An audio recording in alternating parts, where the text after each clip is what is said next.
Bonjour. Cette semaine, je vous demande de faire les exercices de vocabulaire dans votre livre aux pages 235 jusqu'à 237. Mais pour vous aider à faire ces exercices, je veux quand même d'abord dire quelques mots à propos de la liste de vocabulaire à la page 234. On y va. Si ça marche. Voilà, on y est. Donc, la première série de mots, ce sont des mots, des expressions qu'on peut utiliser, des verbes surtout, quand on ne s'amuse pas. Donc, tout d'abord, avoir mal à, pijn hebben aan iets. Là, n'oubliez pas que cette expression doit toujours être suivie de l'article défini et puis le parti du corps. Donc, j'ai mal à la tête.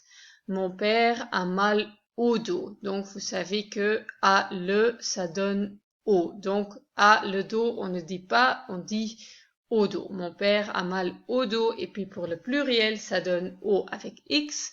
Le prof a mal au genou. Au remplace à plus les. Se casser, une partie du corps, là aussi, se casser est suivi de l'article défini. Je me suis cassé la jambe, elle s'est cassé le nez. Donc, ne confondez pas avec le néerlandais parce qu'en néerlandais, on dirait plutôt ik heb mijn been gebroken. Zij heeft haar neus gebroken. On utilise donc plutôt un possessif.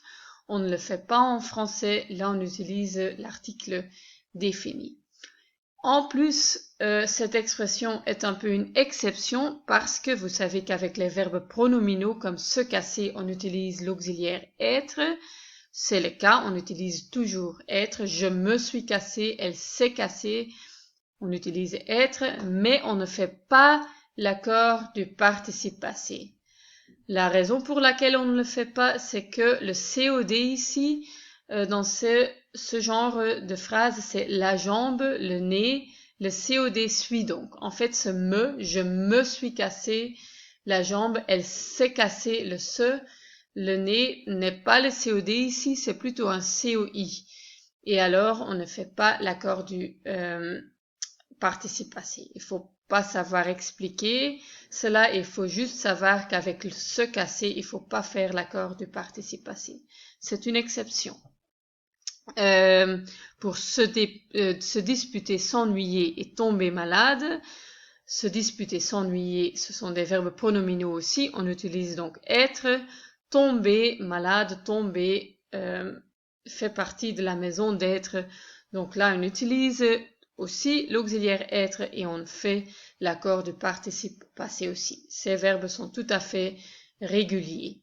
Ils se sont disputés avec S, elle s'est ennuyée avec E, ma grand-mère est tombée malade avec E aussi. Alors, une deuxième série de mots pour dire qu'on s'amuse. D'abord, premier verbe, c'est découvrir. N'oubliez pas le participe passé de ce verbe, c'est découvert. J'ai découvert une nouvelle passion et le substantif dérivé, c'est une découverte. Cette actrice, c'est une véritable découverte. Regarder un film, c'est ce que j'ai expliqué pendant mon cours sur Smart School Life. On dit en néerlandais naar een film kijken. On utilise donc une préposition. Ce qu'on ne fait pas en français, regarder est suivi d'un COD, regarder un film. Alors, encore quelques mots où on utilise l'auxiliaire être. S'éclater, en fait, c'est un synonyme de s'amuser. Se relaxer et se reposer sont des verbes pronominaux. C'est pourquoi on utilise être comme auxiliaire. Sortir en boîte, sortir figure dans la maison d'être et donc on utilise aussi l'auxiliaire être. Là, il n'y a rien de particulier non plus. On fait donc l'accord du participe passé. Ce que vous voyez dans les exemples que je donne hier soir, elles sont sorties en boîte ES. Elles se sont vraiment éclatées, elles se sont vraiment amusées avec ES aussi.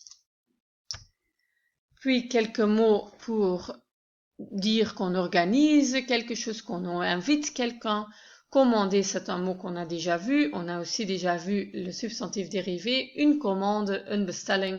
Et là, je vous ai déjà dit qu'on utilise le verbe passer. Passer une commande is een bestelling plaatsen. Participer à quelque chose.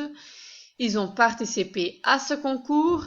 Attention, ici, à ce concours, c'est pas un COI. Le COI, c'est toujours à plus une personne. Ici, on va donc pas utiliser les pronoms COI, mais plutôt ils y ont participé. Alors, ne confondez pas rendre visite et visiter. Rendre visite à quelqu'un is voor iemand bezoeken. Je ne peux pas rendre visite à ma grand-mère maintenant.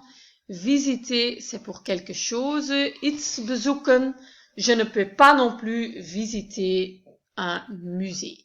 Ok, donc ne confondez pas les deux. Rêver de quelque chose, il rêve de l'école. Le pronom qu'on va utiliser, c'est il en rêve. Et puis encore deux verbes pronominaux où on utilise donc l'auxiliaire être et où on fait l'accord du participe passé pendant le confinement. Je vous répète que le confinement, c'est le mot qu'ils utilisent en France pour de lockdown. Pendant le confinement, ils se sont beaucoup entraînés, être et S derrière le participe passé. Et puis pour terminer, quelques mots, prépositions, etc. pour situer des événements dans le temps. Pour les années, on utilise la préposition en 2012. Pour les mois aussi, en septembre 2012 par exemple. Pour les dates, attention, en néerlandais, on dit op 26 september bijvoorbeeld. Là, en français, on n'utilise pas de préposition, on utilise tout simplement l'article défini le 26 septembre, le mercredi 26 septembre. Attention pour les jours de la semaine, là on a deux possibilités, mais qui n'ont pas exactement le même sens. Ou bien on n'utilise pas d'article défini, on dit lundi je vais au marché, ça veut dire ce lundi, deze maandag, le lundi qui vient, de maandag die volgt, maandag ga ik naar de markt. Ou lundi dernier, on peut l'utiliser pour le passé aussi. Lundi, je suis allé au marché. Maandag ben ik naar de markt geweest. Mais on peut aussi utiliser l'article défini. Le lundi, je vais au marché. Mais alors, ça veut dire tous les lundis.